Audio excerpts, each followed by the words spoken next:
daffodils into the toaster there for today. And I hope it's a nice spring day where you are. And if you're like me, you may be at home. Okay. So, in fact, I was just out working in the yard. I got my yard clothes on. And but now I'm looking forward to talking about, a topic that I initially realized it, but I've written about this probably about 50 times. It always seems to come up and always in a slightly different context. So today I've kind of what you might call a cornucopia of respect, all kinds of definitions of respect, because it comes up a lot in lean chatter. So let's get started. So as you can see, GBNP is, we're with you. I hope you'll take us with you where you go now if you're at home. We are virtual, at least for the time being, and we're kind of enjoying it. We're discovering that there's actually some advantages to virtual learning in terms of the way we can focus and the clarity that you can sometimes get on an observation. So I've added a little advertisement at the end. I'm not going to get into that, but if it's in your handout, maybe you'll check it out. All right, so let's get started. So the question is, what does respect mean to lean? Okay, because respect could mean a lot of things. So there's the Queen of Soul there, one of the greats. And every time the term respect comes up, you often think of her. Okay, and then of course a couple of other foolish people here. One of the least respected people in the world, Rodney Dangerfield, and then these other two dudes. Sort of a deferential kind of respect they're showing there. We're not worthy, and poor Rodney could get no respect. So respect is a topic which is on people's minds, not just Aretha, but it comes up a lot. Comes up a lot in our conversation. But in respect to lean, it actually it's a huge idea, and it's not a single idea. It's not a word which has a single meaning. I think depending on context, it can have a variety of meanings. So I'm going to try to run through those in the 45 minutes I have. I hope I don't run over, because I actually had to chop some stuff out. There were a lot of things that I wanted to cover, but I just couldn't. So here we go. So this is kind of when I was a kid. It was sort of the respect your elders kind of thing. Subordinates and superiors. If you haven't seen this little Charlie Chaplin recording of the Bellows automatic feeding machine, definitely worthy of a visit to YouTube. It's pretty sardonic. Chaplin didn't care too much about industry, and in some respects he had it right. Was not very respectful. So it's pretty kind of a negative context historically. Respect, you should respect your superiors. Just do what you're told. And clearly that thinking doesn't work too well. It's not a one-way street. It never really was a one-way street, but today, if we'd like to actually get any type of traction, get any type of engagement, win people's hearts, not just look at them as eyes and hands, this definitely needs to be a two-way street. But there are some times for deferential regard, and I feel like I need to cover one today. Okay, we're coming up on Memorial Day, and I think it's a very special time, because it is a time where we show respect. It's deferential. It's to the people who have made us safe, the people who are no longer with us, and so we have to show respect. That's a very important kind of respect. I remember flying back after an assignment one time on an airplane. There was a younger gentleman in uniform who came and sat, full dress uniform, came and sat across from me, and I wondered why he was there. And then the captain on the plane said, "We have a very special guest on the plane today." And I thought, oh, he must be the special guest, a full dress uniform. I think he's kind of young to be a special guest. Well, it turns out, we learned this as we flew past the Boston airport and flew way to the west of Boston. Long story short, the captain was flying over the hometown of a veteran who had died in World War II, and his body had just been discovered. Okay, and this young man was bringing him home. So, it was a sign of respect. It was not a dry eye in the plane. There is that kind of respect. I definitely feel that kind of respect. I have that same respect today for all the other folks you see here. You know, whether it's the docs and the nurses or the firemen or the grocers or the guy who's picking up your trash, who's out there doing all the stuff on the front line while we're sitting safe. Yeah, thank you for your service. Thank you. That's respect.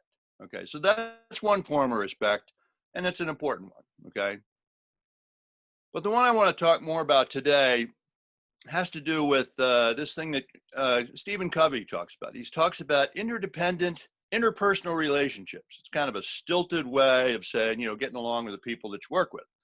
He's saying basically, don't count on the systems working too well if you're not getting along with the people, and that often is an issue with respect. Do we respect the people we're working at? So I've got just a few other relationships here. There's managers in the front line. The arrows aren't pointing in any particular direction, just to show that there's sort of a two-way street. There's my department, there's not my department. Could be, my division, not my division, suppliers and customers. But generally, there's just sort of us and them. There's these relationships that we have, and the respect is a key measure as to how well we are working together, whether that interdependent interpersonal relationship is actually working for us or working against us. All right. So I'm going to run through a few. Some of them are kind of narrow, and some of them are quite wide. And they're things that, you know, I encounter in my work. I encountered when I was in industry, and so I'll just share them with you. So for those of you, I'm a big advocate of the Shingo model and the Shingo Institute. And right at the bottom of the Shingo pyramid is this term, respect every individual. Okay, so it has a particular meaning for Shingo. And kind of like the yin and yang of this cultural enablers, lead with humility. The lead with humility is kind of a reminder to those of us who ought to be more humble, that if we really respect every individual, we would treat them better. We would be a little more humble ourselves. So the two kind of embody that basic interpersonal relationship that we're aiming for. But respect every individual. Now, this is a little different. There's a lot of different terms that have been used. There's respect humanity, respect people, respect for people. They all kind of have a slightly different shade of meaning. But in the Shingo model, the respect every individual, the key word is every. That we have a tendency to respect some individuals, sometimes because of position, because of education. This clearly is not a good model for improvement. Because the bulk of the persons who are in our industry are not folks who would just fall into that category. So every individual focuses on every, okay? But what does that mean? What does respect mean? So yeah, okay, we're supposed to have that relationship, but could we nail that down a little bit more? So here's an author, famous author, probably one of the earlier books I read. And it's about that kind of respect, that, what was the thing with Horton? He actually heard the who, okay? He heard the who. The who was there, but the important thing was that Horton heard the who. And so that's what I learned as a child. And fortunately, it's something that kind of sticks with me today. That in fact, there are these supposed thinkers who are at the top of this pyramid, and then there are all those little who's down at the bottom, the doers. But do we hear them? So as Dr. Seuss said, a person's a person no matter how small. And I don't mean small in terms of intellect or importance. I mean that sometimes they're just not visible to us. And so important lesson from a famous person, Dr. Seuss, Theodore Geisel. Here's a similar kind of thing here. This is a great quote from Henry David Thoreau. I've got to move this because I can't remember the quote. So the greatest compliment that was ever paid me was when one asked me what I thought and attended to my answer, like they actually cared about what I thought.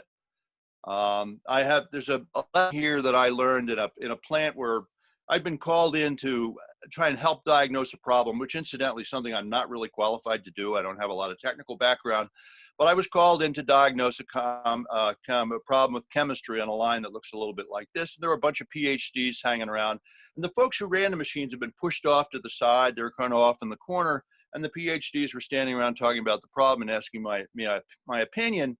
But over to my left, I can hear out of my left ear that somebody's saying, she knows what the solution is. She knows what the solution is. A younger woman, I don't know, 30-ish. It was hard to tell because they were in this gear. But she said, I think I know the answer. And they were just totally ignoring her, Oh, they were talking about, we got to use methyl ethyl ketone. And they were throwing out a bunch of chemical formulas that I'd never heard of, something to clean the rollers. So finally, she says to me, while they're ignoring her, she says, "Just use DI water. We've used it before. It works. It works." So I said to the PhDs, I said, "This woman says here, your employee says you should use DI water," and they said that'll never work. And I said, "Well, you ought to give it a try." Well, they gave it a try, and guess what? It worked. Okay. So the greatest compliment that was ever paid was when one asked me what I thought and attended to my answer. First of all, they didn't ask her what she thought. And second of all, when it worked, they thanked me. They didn't thank her. I said, "Look, it wasn't my idea. I'm just passing it along." That is the kind of respect that I think we're talking about. We're squandering our most valuable resource. Part of it's just because of ego. Part of it is just this pecking order system of levels of education and so forth, but it's a big problem. The interpersonal relationship did just not exist there, and here the person with the most knowledge, the person who was right at the machine, was totally ignored. So that's one type of respect. That's a person's a person, no matter how small. So here's a quote from Shingo, and I have one from Mr. Ono as well. When Shingo was talking about humanity, he was saying, respect the fact that we're not perfect. That's what he was talking about. He was saying we're wonderful creative beings, but we make mistakes. Everybody makes mistakes. He says, don't insult people by giving them work where they can make mistakes. Take the mistakes out of it. So here's a totally different, but it's a different angle on respect. It's saying, let's figure out what it is about us that makes us valuable. It's just normal for us to make mistakes. Counting is something in everybody's job. Counting, we have to count things. There's hardly a job that exists where we don't have to count things. And guess what? We're all lousy at counting. Some people are a little better than others, but most of us are not very good, okay? So we make mistakes. And the whole business here was by recognizing that we should respect humanity, Shingo went about devising poka-yoke devices, mistake-proof devices, to respect the intelligence of workers by taking judgment out of those tasks, okay? That's that part of that eighth waste we talk about. Here's another angle on that same thing from Taiichi Ohno, who's arguably kind of the creator of all of this, or certainly one of the prime movers. And he's talking about, why don't we just make this work more interesting? Well, we value the people who work here. We want them to think. We want people to think. So what does respect have to do with thinking? Well, I think, he understood that that in many, in legacy manufacturing, workers were just human machines. They weren't expected to think. And here is the huge opportunity. There is no limit to people's creativity. It's the ultimate renewable resource. That was Mr. Ohno's observation. That's respecting people. Okay, recognizing that there's no limit. Now, sometimes, you hear things like, well, some people are more limited than others. And he said, no. We're just saying from an ideal standpoint, we're not making any judgments about an individual. We're saying that people are our employees are our most valuable resource. We should definitely get them thinking. That's respect. Showing respect is making sure that we place people in a position where they are thinkers. This is a more recent take on this, and it comes out of a document called Toyota Way 2001, which comes from Toyota. And you see they have two overlapping, what do we call this? A Venn diagram, okay? So on the one hand, we've got continuous improvement, which is creating a challenge, and I'll talk about that in a moment. Making improvement, Kaizen, although it could be solving a problem too. Solving a problem is also Kaizen. That's getting back to the standard, so that's Kaizen also. And then Genshi Genbutsu, which means, go see. It's the go see part. Let's get out there and take a look. Direct observation is a big deal. Continuous improvement. But in order for that to work, we need to have this respect for people. The people who are in the best position to know what's happening out in the workplace are people who are out there, people who are doing the work. Are we creating that environment? Okay, so on the one hand, we are saying we have this valuable resource, and the other, we're going to create a challenge. We're going to ask you to solve problems, and we recognize that you are the best folks to do it. This comes from Toyota. Here's another slide from Toyota. Oh, excuse me, I've got one just before that. The basic idea here is how this ties in with Shingo. that the team member is there to surface problems and improve the work, and there's a coach, and the coach is there to ask why, to get out there, to encourage. This is the everyday part of it. It's creating that professional challenge. It's understanding that these problems exist, and my job is not just to do the work, but also to improve the work. And I'm in a good position to do that. Another slide here from, this is, I think, from 1993. It's still current, 1997. It was the Toyota Way. You see it, if you can read the fine print, continuous improvement and respect for people. It was a continuation. Toyota's take on what this means. It means that if we respect people, we should put them in a safe and healthy environment. We should develop them continuously. That's our most valuable resource. We should develop them. The investment in training is an investment. It's not an expense. It's a way of developing greater capability. And then here's some other things that we need to be thinking about is the whole business of diversity and inclusion, which I'll talk a little bit about as well, because these are problems which I see all the time. There's not something from the past. I'm a product of the 60s when there was overt racism and that type of thing. But these things, they're still with us, and we need to acknowledge them and deal with them. So that's part of the Toyota Way as well. And finally, just that whole business of taking pride in what we do, working together as a team, seeing us as us, not us and them. So human development is a really big part of, excuse me, I gotta get a coffee. I've got my NYU mug out tonight because my daughter's graduating next week. So this also comes from Toyota. This has to do with culture. And this is an important one too. Culture is a word that gets thrown around a lot. And I like the word okay. I've kind of warmed up to it. I think if it's used in the right context. But here we're talking about the cultures of different nations. So I happened to grow up in a plant where there were 9 languages spoken, and there was a culture behind each one of them. And that was a culture. These were cultures.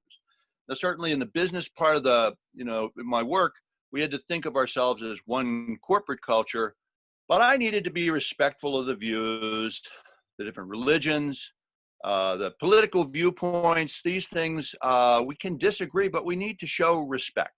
There needs to be respect. If there is no respect, the interpersonal relationship goes right down the tubes.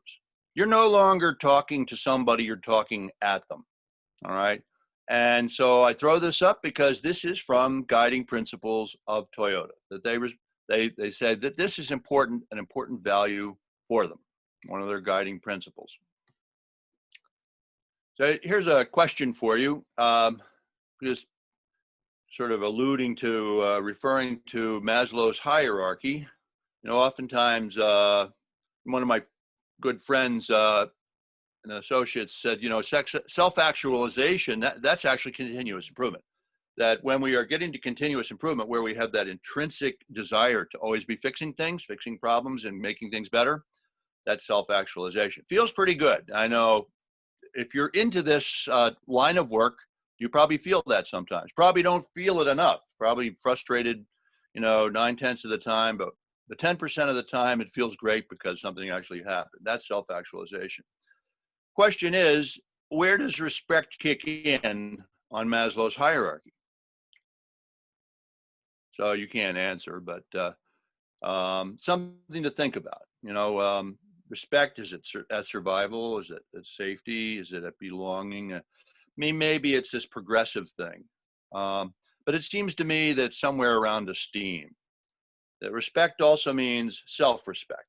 And self-respect, in fact, is kind of a misnomer because it's more of a reflection of what others think of us. It's hard for us to be individuals and not be a part of a group. I mean, we reflect and we project.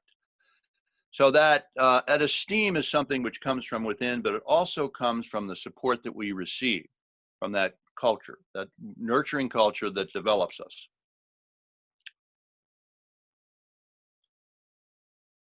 So we want people to, we want to give them that professional challenge.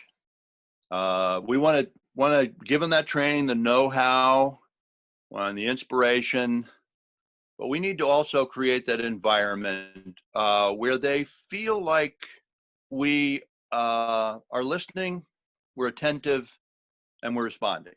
Okay. In another environment, you're not going to get a lot of take up, not going to have a lot of interest. In that regard, I pick, Jackie Robinson, not much of a baseball fan, but I'm kind of a Jackie Robinson fan. Back when I was a kid, he was still playing baseball. And, that was a valuable baseball card when you were flipping cards, because he had a story that especially back then, back in the 1950s, he broke the race barrier and he suffered a lot. He was threatened. He was castigated. I mean, he really had a tough time, but he just stuck with it. I mean, his esteem was the kind of esteem that kind of came from within. And we wish that everyone could have that kind of strength, but not everybody does. Most of us need a little bit more support than that. His quote was, basically, you don't need to like me, but I just need you to respect me as a human being, because that's what I am. I am a human being. And so he was a great baseball player is what he was. But first of all, he was saying, respect me for being human, respect humanity. All right. So another one of my favorites, Edwards Deming, who continues to be ahead of his time even today, started dealing. If you read through this, and I'm not going to read through the whole thing, but basically he's taking exception with a whole lot of systems which are still very popular today.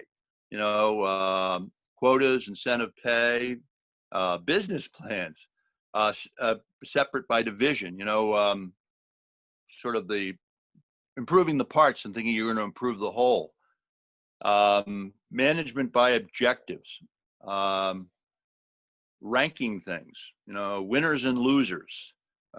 This was just a partial quote. I cut it down, but in Deming's words, this kind of prevailing system of management begins in kindergarten. Begins when we start rewarding the winners and the losers, and it has an impact on people, which he says is unknown and unknowable.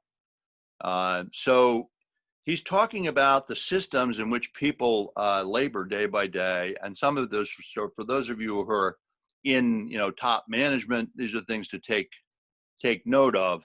And in my observation is that in the most forward-thinking companies, a lot of these types of things that you see here, the MBOs and the reward for top and punishment for the bottom, they're softened. There's a long way to go.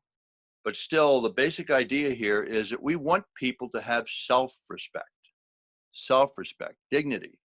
We want them to learn because they want to have that intrinsic thrill of fixing problems, not because there's some sort of reward for the people who do well. And I realized this pretty early along when I was trying to get everybody involved, the everybody every day thing. I mean, that's something that I grew up with. My ideal condition was everybody in this place, everybody in our organization is going to make it. Everybody is going to have brilliant ideas. We're all going to have thousands of ideas. The reality is not everybody made it. We tried, and not everybody had brilliant ideas, and not everybody had a lot of ideas. But a lot of people had an idea. And the idea was to move everybody along on that curve. That was respect. Everybody got the challenge. Everybody got the tools for continuous improvement. I do believe that the ideal is that people have unlimited abilities, but as a practical matter, in a given population, there seem to be persons who have 1,000 ideas, and others who will have one. And I'm grateful for the 1,000, and I'm grateful for the one. Sometimes the one is a wonderful idea. It could be that it's just a matter of the culture. We haven't done enough to get everybody moving along. The ideal doesn't change, however. So I thought I was going to have take too much time, but I may actually run out of time today. We'll see. I think we will. So I picked a favorite quote for the end. It has to do with we all would like to be seen as equals. Okay, we all want to be seen as equals. I should see the folks on the front line as equals. They are equals. They're equals with different experience. I had an engineering manager who worked for me for a while who told me that if all employees were engineers, mistake proofing would not be needed.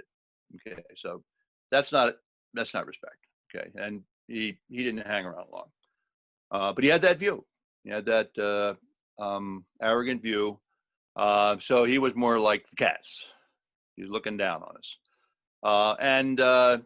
But I think Winston Churchill kind of got it right. Is we want to be equals. We have to understand that each of us has special skills, capabilities. We're all smart in different ways. Some people are tremendously. You take, for example, different tools of lean. Some people are just, they're monsters with 5S. They're nuts. I mean, they just go crazy and they help other people, others with mistake proofing and others with standardized work. Some persons are just really good communicators.